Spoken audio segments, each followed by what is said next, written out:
आणि एक्सक्लुझिव्ह बातमी बीडमधून। सतीश उर्फ खोक्या भोसलेच्या घरी वन विभागानं धाड टाकली आहे। त्यात वन विभागाला वन्यजीवांच्या शिकारीचे मोठे घबाड सापडलंय। यात वन्यजीवांच्या प्राण्यांच्या मांसासह धारदार शस्त्र, जाळी, वाघूर आणि बरंच काही आढळून आलंय। तर जिल्हा वन अधिकारी अमोल गरकळ यांच्या मार्गदर्शनानं 40 अधिकारी आणि कर्मचाऱ्यांनी मिळून ही धाड टाकली आहे। तपासात मोर आणि हरिण मारणारं जाळंही सापडलंय। कॉमस्कोर नुसार आता isakal.com आहे देशातील नंबर 1 ची मराठी न्यूज वेबसाईट। प्रत्येक अपडेटसाठी isakal.com ला नक्की भेट द्या।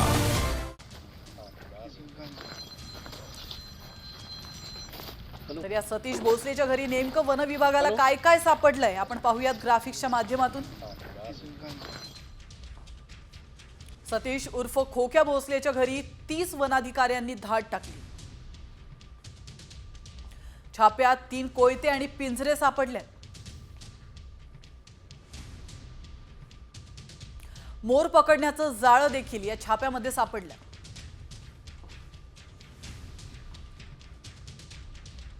हरिण पकडण्याचा फास वन विभागाला सापडला।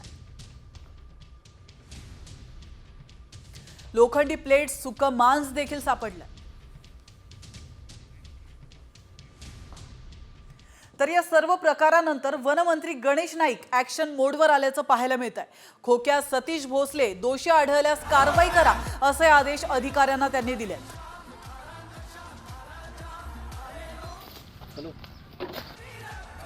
अशा प्रकारची वृत्तवाहिन्यांमध्ये माहिती सांगितलेली आहे। मी आमच्या अधिकाऱ्यांना त्याची खातरजमा करायला सांगितलेली आहे आणि अशा प्रकारचा त्यांनी जर गुन्हा केला असेल तर त्यांना त्या गुन्ह्याच्या अनुषंगाने सामोरे जाऊन त्यांना सजा केली जाईल। तर दुसरीकडे ओबीसी नेते टीपी मुंडे यांनी भाजपा आमदार सुरेश धस यांच्यावर गंभीर आरोप केलेत। सतीश भोसलेनं शिकार केलेल्या हरणाचं मटण धसांच्या ताटात जातं असा आरोप टीपी मुंडे यांनी केलाय। तर हरण तस्करीमध्ये आमदार सुरेश धसांचा देखील हात आहे असा देखील गंभीर आरोप मुंडे यांनी केलाय। वन विभाग कसं गुन्हे दाखल करील त्याच्यावर? जेव्हा सुरेश धस त्यांचा नेता बोलतो तस त्या वन विभागाच्या अधिकाऱ्याची अगर बाकीच्या कर्मचारी लोकांची काय हिंमत आहे गुन्हा दाखल करायचा त्याच्यावर? कारण त्याला खायला लागतंय ना, हे सगळं करून घेऊन त्याला घेऊन जातात ना मटण। मी मुख्यमंत्र्याला आवर्जून सांगणार आणि मी मंगळवारी त्यांची भेट घेणार आहे या मुद्द्यावर मंगळवारी, आणि या परिसरातलं शिष्टमंडळ येणार आहे आणि आम्ही भेट घेणार आहेत। त्या ठिकाणी सहआरोपी हा सुरेश धस सुद्धा झाला पाहिजे। दुसऱ्याला म्हणतो अक्का, आता हे तर अक्काचा अक्का झाला ना, हा अक्काचा अक्का झाला। बीडमधल्या गुंडगर्दीचा बळी ठरलेल्या सरपंच संतोष देशमुख हत्या प्रकरणात नोंदवण्यात आलेल्या वैभवी देशमुखचा जबाब साम टीव्हीच्या हाती लागला। त्यात माझं काही बरं वाईट झालं तर आई आणि विराजची काळजी घे असं वडिलांनी सांगितल्याचं जबाबात म्हटलंय। कॉल विष्णू चाटेचाच होता असं वडिलांनी सांगितल्याचंही वैभवीनं या जबाबात म्हटलंय। तर वैभवीनं ग्राफिक्सच्या माध्यमातून आपण पाहूयात वैभवी देशमुख हिने या जबाबामध्ये नेमकं काय म्हटलंय। भाऊ एवढं काय झालं नाही, कशाला एवढं ताणता भाऊ? फोनवरील संवाद होता हा। जीवावर का उठता असं वडील फोनवर बोलत होते असं वैभवीनं जबाबात म्हटलंय। माझं काही बरं वाईट झालं तर आई आणि विराजची काळजी घे असं देखील वैभवीला वडिलांनी सांगितलं होतं। 10 ते 12 मिनिटं त्यांचा कॉल सुरू होता। कॉल आरोपी विष्णू चाटेचाच असल्याचं वडिलांनी वैभवीला सांगितलं। तर संतोष देशमुख हत्या प्रकरणातील 5 गोपनीय साक्षीदारांचे जबाब हे साम टीव्हीच्या हाती लागलेत। संतोष देशमुख यांच्या हत्येचा कट तिरंगा हॉटेलमध्ये रचल्याचं एका साक्षीदारानं म्हटलंय। त्यानं आपल्या जबाबामध्ये आरोपी सुदर्शन घुले आणि विष्णू चाटेमधील संभाषण सांगितलंय। प्रतीक घुले रिक्षा तर सुदर्शन घुले हा हॉटेल चालवायचा असंही एका साक्षीदारानं म्हटलंय। त्यांची साक्ष सरपंच हत्या प्रकरणाच्या खटल्यात मैलाचा दगड ठरणार आहे। ग्राफिक्सच्या माध्यमातून पाहूयात साक्षीदारांचे जबाब नेमके काय आहेत। आम्ही कमवायचं आणि तुम्ही वाटोळं करायचं, स्वतःची आणि आमची पण इज्जत घालवली। तुझा प्लांट बंद करायला पाठवलं होतं, तो तुम्ही बंद केला नाही, उलट हात हलवत परत आला। आम्ही कंपनी बंद करायला गेलो होतो. संतोष देशमुखनं आम्हाला कंपनी बंद करू दिली नाही. मस्साजोगच्या गावकऱ्यांनी हाकलून लावलं. वाल्मिक अण्णांचा निरोप आहे, हे काम बंद करा. संतोष देशमुख आडवा आला तर त्याला कायमचा धडा शिकवा. वाल्मिक अण्णांच्या सांगण्याप्रमाणे संतोष देशमुखला कायमचा धडा शिकवा. आता मी कंपनी बंद करायला गेलो तर कुणीच अडथळा आणणार नाही असा बंदोबस्त करून दाखवतो. तर सरपंच संतोष देशमुख हत्या प्रकरणी मोठी बातमी समोर येते.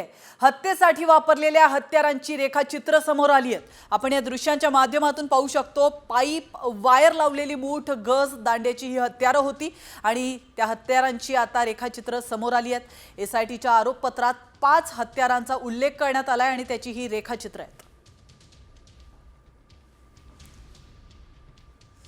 तर या दृश्यांच्या माध्यमातून आपण पाहू शकतो बीड सरपंच संतोष देशमुख हत्या प्रकरणातली ही सगळ्यात मोठी बातमी म्हणावी लागेल, कारण हत्येसाठी वापरल्या जाणाऱ्या हत्यारांची रेखाचित्र समोर आली आहेत.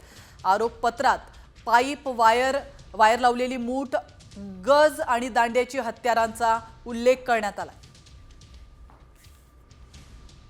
वाल्मिक कराडने अवादा पवनचक्की प्रकल्पाला 2 कोटी रुपयांच्या खंडणीची मागणी केल्याची धक्कादायक माहिती समोर आली आहे. धनंजय मुंडे यांच्या जगमित्र कार्यालयातून खंडणीची मागणी केल्याचं दोषारोप पत्रातून समोर आलंय. ही माहिती पुरवणी जबाबामध्ये समोर आली आहे. ज्या खंडणीमुळे सरपंच संतोष देशमुख यांची हत्या करण्यात आली होती, हीच ती खंडणी आहे की जगमित्र कार्यालयामध्ये मागण्यात आल्याची माहिती समोर आली आहे. त्यामुळे कराड आणि धनंजय मुंडेंच्या अडचणीत आणखीनच वाढ होणार आहे.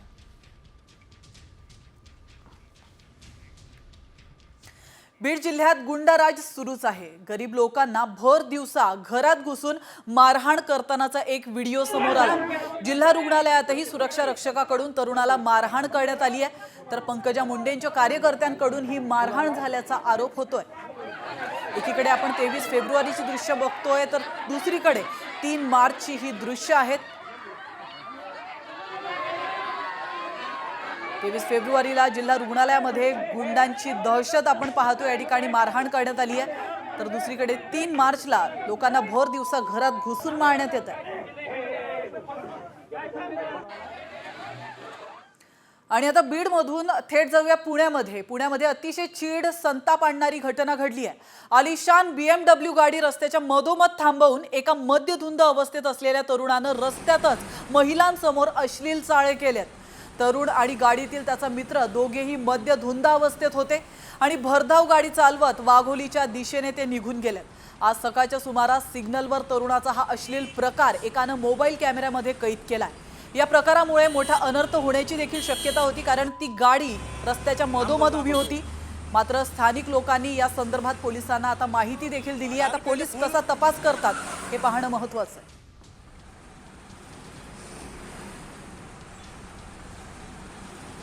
प्रकार खूप वाईट घडलाय. एक BMW चालवणारा चालक आला होता आणि ते आता एक असली चाळी करत भर रस्त्यावरती लगेच करत होता आणि तो आणि त्याचा मित्र दोघंही दारू पेले होते आणि ते फुल स्पीडने वाघोलीच्या दिशेने निघून गेले आहेत. तर हा संपूर्ण प्रकार नेमका काय आहे आपण पाहूया ग्राफिक्सच्या माध्यमातून. शास्त्रीनगर चौकामध्ये नेमकं काय घडलं आपण पाहतोय. पुण्यातील शास्त्रीनगर चौकामध्ये BMW कार आली. या कारचा नंबर देखील आपण या दृश्यांच्या माध्यमातून पाहू शकतो. ही कार उभी करत मद्यधुंद तरुणानं लघुशंका केली. स्थानिकांनी या मद्यधुंद तरुणाला हटकलं.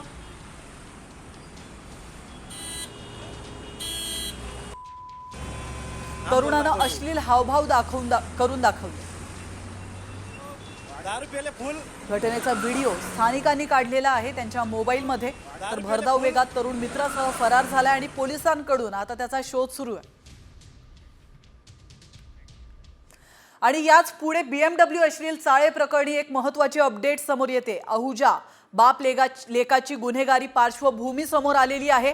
तर अहुजा बाप लेक जुगाराच्या धंद्यामध्ये सक्रिय असल्याची माहिती समोर येते. अतिशय धक्कादायक माहिती या प्रकरणामध्ये समोर आल्याचं आपण पाहतोय. पोकर गेम, बेटिंग, मटक्याच्या धंद्यामध्ये हे दोघंही सक्रिय असल्याचं समोर येत आहे.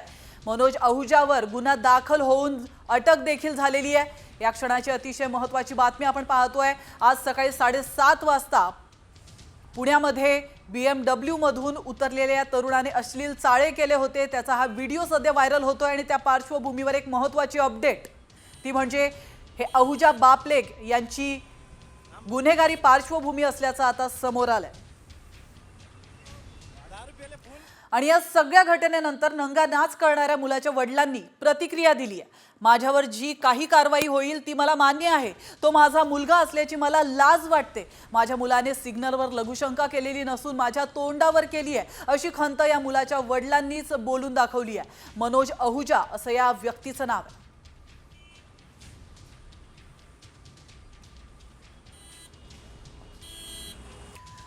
तर पुण्यामध्ये अश्लील कृत्य प्रकरणी कार चालक गौरव अहुजासह त्याच्या साथीदारावर आता गुन्हा दाखल करण्यात आलाय। जी क्लिप आहे ती प्रसार माध्यमांवर व्हायरल झाल्यानंतर पोलिसांना त्याबाबतची माहिती समजलेली आहे। CCTV फुटेजच्या आधारे आपण संबंधितचे नाव निष्पन्न केलेले आहे आणि त्या अनुषंगानं पोलीस स्टेशन येरवडा या ठिकाणी गुन्हा दाखल करण्याची प्रक्रिया चालू आहे। बहुधा अल्पवयीन नाहीत, आत्तापर्यंत जी माहिती आहे त्याप्रमाणे अल्पवयीन नाहीत, मेजर आहेत ते। आपण त्याचे राहते घरं आहेत, त्याचे काही नातेवाईक आहेत, त्याचप्रमाणे पुण्याच्या बाहेर काही त्याचे मित्रमंडळी आहेत, त्यांच्याकडे आपण त्यांचा शोध घेत आहोत। तर अशा विकृती करणाऱ्यांना कडक शासन झालं पाहिजे असं महिला आणि बालविकास मंत्री अदिती तटकरे यांनी देखील म्हटलंय। तटकरे नेमकं काय म्हणाल्यात आपण पाहू। खरं तर या विकृती ज्या आहेत याला कुठे ना कुठेतरी कडक शासनाच्या माध्यमातून एक उदाहरण सर्वांसमोर ठेवण्याचा प्रयत्न हा त्या ठिकाणी नक्कीच झाला पाहिजे। ती कायदा ज्या वेळेला हे सरकार आणि माननीय मुख्यमंत्री मोदयांच्या नेतृत्वाखाली सादर करेल त्यावेळेला त्यामध्ये अनेक या ज्या महिलांवर होणाऱ्या ज्या दुर्दैवानी घटना आहेत, अत्याचार आहेत किंवा वेगवेगळे जे हे प्रसंग आहेत यातून कडक शासन होण्याच्या दृष्टिकोनातून पुढच्या कालावधीमध्ये पावलं उचललं जातं।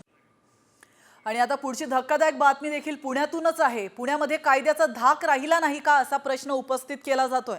कारण कोथरूड परिसरात तरुणाला बेदम मारहाण करण्यात आली आहे। किरकोळ कारणातून रिक्षा चालकाकडून आणि त्याच्या साथीदारांकडून धारदार शस्त्राने मारहाण करण्यात आली आहे। दुसरीकडे शास्त्री नगर चौकामध्ये मद्य धुंदावस्थेमध्ये असलेल्या माजुरड्या तरुणानं महिलांसमोरच अश्लील वर्तन केल्याचं आपण नुकतंच पाहिलं। तरुण आणि गाडीतील त्याचा मित्र दोघेही मद्य धुंदावस्थेत होते। तिसरी घटना ही देखील पुण्यातच घडलेली आहे। पुण्याच्या चाकण MIDC मध्ये गावगुंडांनी राडा घातलाय। एका कंपनीतील कर्मचाऱ्यांना अमानुष मारहाण करण्यात आली आहे। सिंहगडमध्ये टोळक्याकडून दाम्पत्यावर कोयत्याने हल्ला केल्याची चौथी धक्कादायक घटना देखील पुण्यातच घडली आहे। तर आपण वळूयात आता पुण्यातील चाकण MIDC मध्ये घडलेल्या प्रकाराकडे। या ठिकाणी गावगुंडांनी राडा घातलाय। एका कंपनीतील कर्मचाऱ्यांना या गावगुंडांनी बेदम मारहाण केली आहे। मारहाणीचं कारण अद्याप समोर आलेलं नाहीये।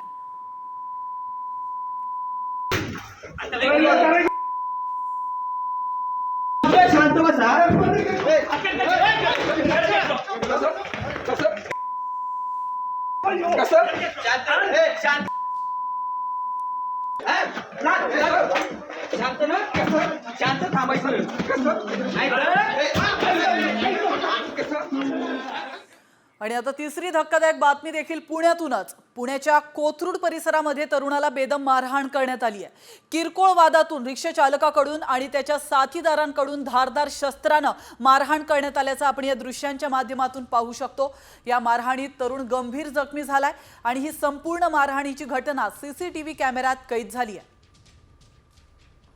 तर आपण या दृश्यांच्या माध्यमातून पाहू शकतो पुण्यामध्ये अखेर घडतंय काय, पुण्याचं अखेर चाललेलं आहे काय आणि पुण्यातील पोलीस नेमकं काय करतायत असे प्रश्न निर्माण होतील। अशा घटना एक नव्हे तर 4 घटना सकाळपासून पुण्यामध्ये घडलेल्या आहेत आणि त्यापैकी ही तिसरी घटना आपण पाहतोय। अतिशय क्षुल्लक कारणावरून रिक्षा चालकाने आणि त्याच्या साथीदारांनी एका तरुणाला बेदम मारहाण केली आहे।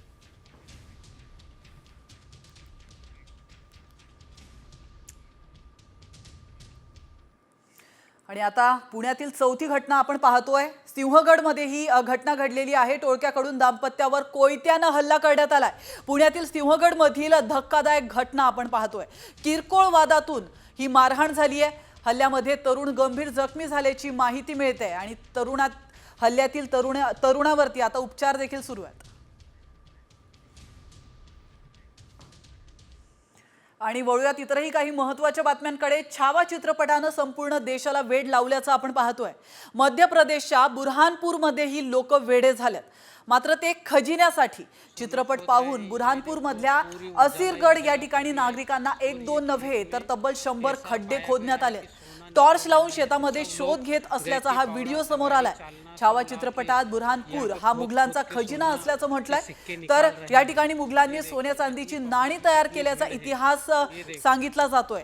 तेच पाहून आता बुरहानपूर मधील काही लोकांनी सोन्याची नाणी शोधण्याचा प्रयत्न केलाय आणि मोठमोठाले 100 खड्डे या ठिकाणी खोदून टाकलेत. सोने के सिक्के मिल रहे जैसा लोगों को पता चला सब आ गए हैं. तर नेमकं हा सगळा प्रकार नेमका काय आपण ग्राफिक्सच्या माध्यमातून पाहूयात.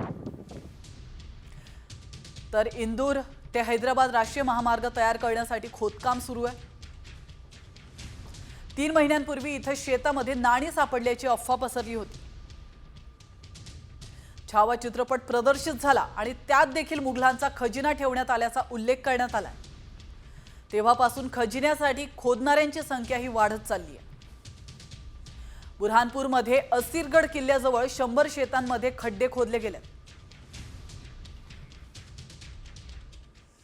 आणि बातमी आहे औरंगजेबाच्या कबरी संदर्भातली. औरंगजेबाच्या कबरी संदर्भात लवकरच ब्रेकिंग न्यूज मिळेल असं सूचक विधान मंत्री नितेश राणे यांनी केलंय. औरंगजेबाची कबर महाराष्ट्रात किती काळ किती वर्ष राहील हे येणाऱ्या दिवसात दिसेल. या संदर्भात राज्याचे प्रमुख योग्य तो निर्णय घेतील असं विधान देखील राणेंनी केलंय. औरंगजेबाची कबर किती वर्ष किती काळ आमच्या महाराष्ट्रात राहील हे आता येणाऱ्या दिवसामध्ये कळेलच. पण आमच्या शिवरायांच्या ह्या मंदिरासंदर्भात जे आपण उल्लेख केलेला आहे त्या बाबतीमध्ये आमचं सरकार लवकरात लवकर निर्णय घेईल. जेव्हा जेव्हा गड किल्ल्यांवरचं अतिक्रमण काढलेलं आहे तेव्हा तुम्हाला सांगून काढलेलं नाही. आमचे पोलीस खातं आमचं सरकार योग्य वेळी तो निर्णय घेतील आणि सर्वात पहिले तुम्हाला ब्रेकिंग न्यूज भेटेल. आणि आता लाडक्या बहिणींसंदर्भात एक महत्त्वाची बातमी आहे. एकीकडे आज राज्यातील लाडकींच्या खात्यामध्ये योजनेचे पैसे जमा होणार आहेत, तर दुसरीकडे अपात्रतेची टांगती तलवार देखील त्यांच्यावर आहे. यवतमाळ जिल्ह्यात 27,000 लाडक्या बहिणी अपात्र ठरल्यात. निवडणुकीच्या काळात अर्ज करणाऱ्या महिलांना सरसकट लाभ देण्यात आला होता. जिल्ह्यात 7,19,000 अर्ज आले होते. 6,92,000 अर्ज पात्र ठरलेत.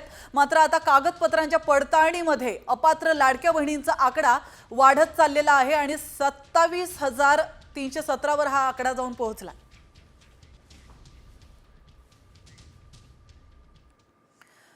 बातमी अमरावतीमधून आहे. अमरावती जिल्ह्यातील देखील लाडक्या बहिणींना मोठा धक्का देण्यात आलाय.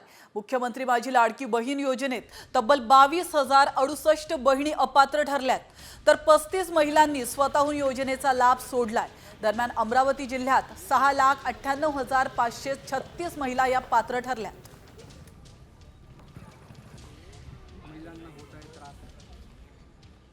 तर लाडकी बहीण योजनेवरून संजय राऊतांनी सरकारवर हल्लाबोल केलाय. सरकारने बहिणींना 2100 रुपये देणार होते, त्याचं काय झालं असा सवाल संजय राऊतांनी केला. लाडकी बहीण योजना ही सुद्धा किती फसवी आहे हे सुद्धा आपण निवडणुकीनंतर पाहिलंय. 2100 रुपये देणार होते लाडक्या बहिणींना, निवडणुकीनंतर ताबडतोब आता संबंधित खात्याच्या ज्या मंत्रीबाई आहेत त्याही महिलाच आहेत. त्यांनी ते शक्य नाही सांगितलं की महिलांची फसवणूक आहे. मला काल काही वृद्ध कलाकार भेटले. लाडकी बहीण आल्यापासून ही योजना आल्यापासून वृद्ध कलाकारांना मानधन नाही, पेन्शन नाही, काही नाही. ही अवस्था या राज्याची आर्थिक अवस्था आहे. आणि आता बातमी आहे रोहिणी खडसे यांनी केलेल्या एका वक्तव्यासंदर्भातली. महिलांना एक खून माफ करा. शरद पवार गटाच्या महिला प्रदेशाध्यक्ष रोहिणी खडसे यांनी राष्ट्रपतींकडे ही मागणी केली आहे. आज महिला दिनाच्या निमित्तानं रोहिणी खडसेंचं राष्ट्रपतींना एक पत्र लिहिण्यात आलेलं आहे. या पत्रातून त्यांनी ही मागणी केली आहे. महिलांवरील वाढत्या अत्याचाराच्या घटनांमुळे रोहिणी खडसे आक्रमक झाल्याचं पाहायला मिळालंय. तर खडसेंच्या मागणीवरून गुलाबराव पाटलांनी त्यांना टोला लगावला. आम्हा महिलांची आपणास विनंती आहे की आपण आम्हा महिलांना एक खून माफ करावा. हो, एक खून.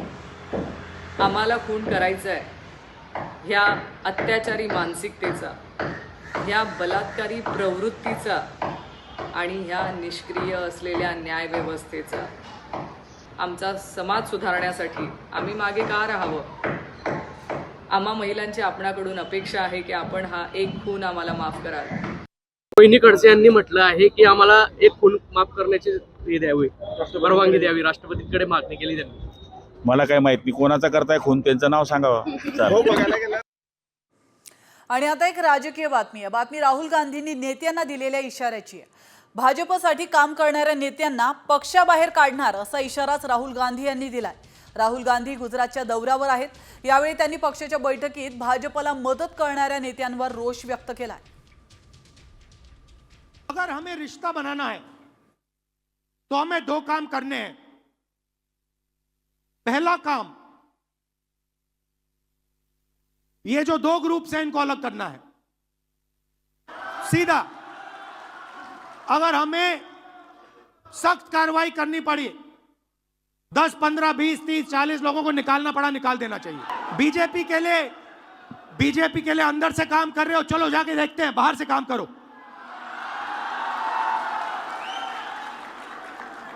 तुम्हारी वहां जगह नहीं बनेगी, बाहर फेंक देंगे तुम्हें. आणि आता पाहूयात कृषी क्षेत्रातील महत्त्वाच्या बातम्या. फूलों का है कहना, एमी स्टार ही लेना. राज्यभर तूर उत्पादक शेतकऱ्यांसाठी हमीभावाने खरेदी करण्याची घोषणा करण्यात आली आहे. मात्र वाशिम जिल्ह्यात अद्याप प्रत्यक्ष खरेदी सुरू झालेली नाहीये. त्यामुळे शेतकरी संभ्रमात असून बाजारात तुरीचे दर मोठ्या प्रमाणात घसरतात. नांदेडमधील धर्माबादमधील समराळातील सागराबाई गोरेकरांनी 25 गुंठे क्षेत्रावर टोमॅटोची लागवड केली आहे. त्यातून त्यांनी 1,25,000चं उत्पन्न घेतलंय. आधुनिक तंत्रज्ञान शेती पद्धती अवलंबल्यास चांगले उत्पन्न मिळू शकतं हे त्यांनी दाखवून दिलंय.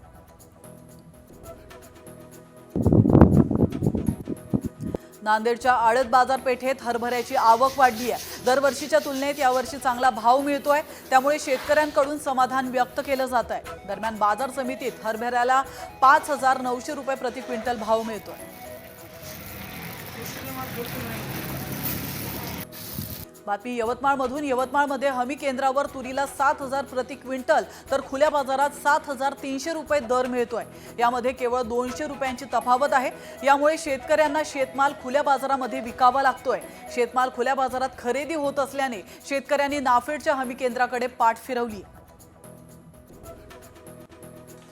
जळगावमध्ये रब्बी हंगामात खपली गहू पेरणी कमी झाली आहे. तर सध्या पीक मळणीवर येत आहे आणि लवकरच मळणी सुरू होईल असं शेतकऱ्यांचं म्हणणं आहे.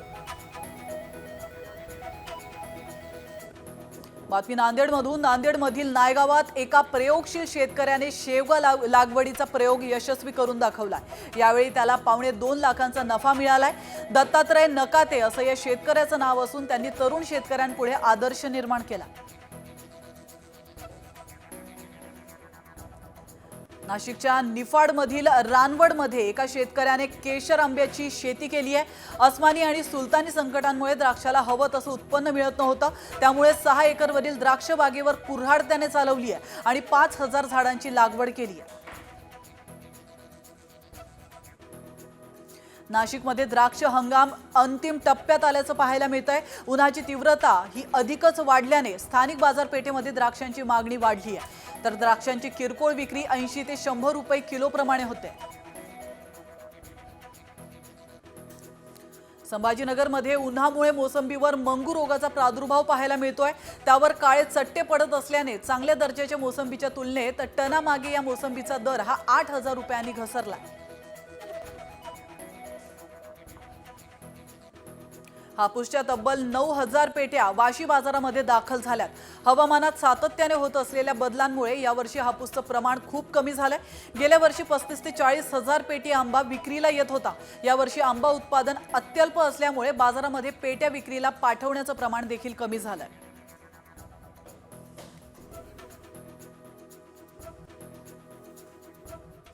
आणि आता आपल्या सर्वांसाठीच एक महत्त्वाची बातमी आहे. तुम्हाला डायबिटीज झालाय की नाही हे तुम्ही आता आवाजावरून ओळखू शकता.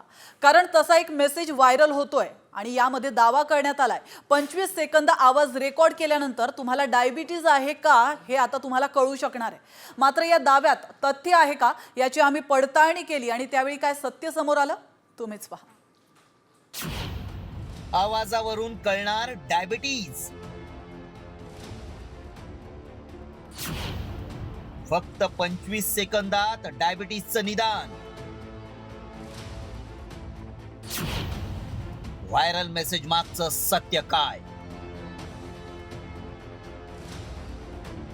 डायबिटीज झालाय का हे चेक करण्यासाठी आता कुठे हॉस्पिटलमध्ये जाण्याची गरज नाही. कारण तुम्ही फक्त आवाजानं डायबिटीज झालाय का हे ओळखू शकता. होय, असा दावा करण्यात आलाय. एक मेसेज व्हायरल होतोय, त्यामध्ये तसा दावा करण्यात आलाय. या मेसेजमध्ये नेमकं काय म्हटलंय पाहूया.